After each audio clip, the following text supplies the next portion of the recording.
तो नमस्कार दोस्तों, आपका एक बार फिर से स्वागत है। हम आज बात करने वाले हैं सीटेट का जो एग्ज़ाम होने वाला है उसको लेकर। 20 अगस्त को आपका एग्ज़ाम है। हम बात करेंगे यहाँ लैंग्वेज 1 और लैंग्वेज 2 के कन्फ्यूजन को लेकर। बहुत से लोगों को इसका कन्फ्यूजन होता है और वो पेपर करते वक्त गलत कर बैठते हैं, जिससे उनके बहुत सारे नंबर कटने का डर रहता है। जैसा कि आपने सीटेट का पेपर देखा होगा, पहले 90 क्वेश्चन तक आपके जो क्वेश्चन आते हैं वो सीडीपी, ईवीएस और मैथ के आते हैं। 90 क्वेश्चन से फिर लैंग्वेज के क्वेश्चन शुरू होते हैं। तो बहुत से बच्चों को कन्फ्यूजन होता है कि कौन से प्रश्न पहले करें। जैसे ही आप 90 क्वेश्चन पर पहुंचेंगे, आपको सबसे पहले इंग्लिश के प्रश्न दिखाई देंगे 90 से 120, फिर हिंदी के भी दिखाई देंगे। ऐसे ही 120 से 150 में भी इंग्लिश और हिंदी दोनों के दिखाई देते हैं। तो अब आपको क्या करना है, आपको अपना एडमिट कार्ड देखना है।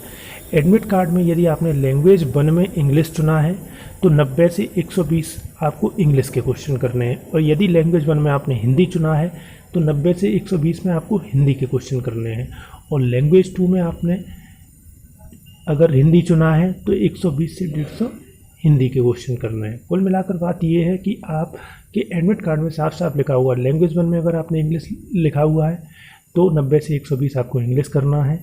लैंग्वेज 2 में हिंदी लिखा है तो 120 से 150 आपको हिंदी करना है। आप पेपर को अच्छे से पढ़ेंगे तो उसमें ऊपर लिखा भी होता है कि यदि आपने लैंग्वेज 1 के रूम में इंग्लिश को चुना है तो इंग्लिश करें, यदि आपने लैंग्वेज 1 के रूम में हिंदी को चुना है तो हिंदी करें। तो यही अटैम्प्ट करने से पहले एक बार अपना एडमिट कार्ड भी चेक कर लें कि आपने लैंग्वेज 1 में हिंदी ले रखा है या इंग्लिश ले रखा है। उसी हिसाब से आपको पेपर में क्वेश्चन सॉल्व करने हैं, क्योंकि आप अगर उल्टा कर जाते हैं तो वहाँ आपके आंसर नहीं काउंट किए जाएंगे और आपके नंबर, आपके प्रश्न आपको आते हुए भी गलत हो जाएंगे। तो एक बार फिर से समझ लीजिए, यदि आपने लैंग्वेज 1 में इंग्लिश चुनी है तो 90 से 120 आपको इंग्लिश करनी है।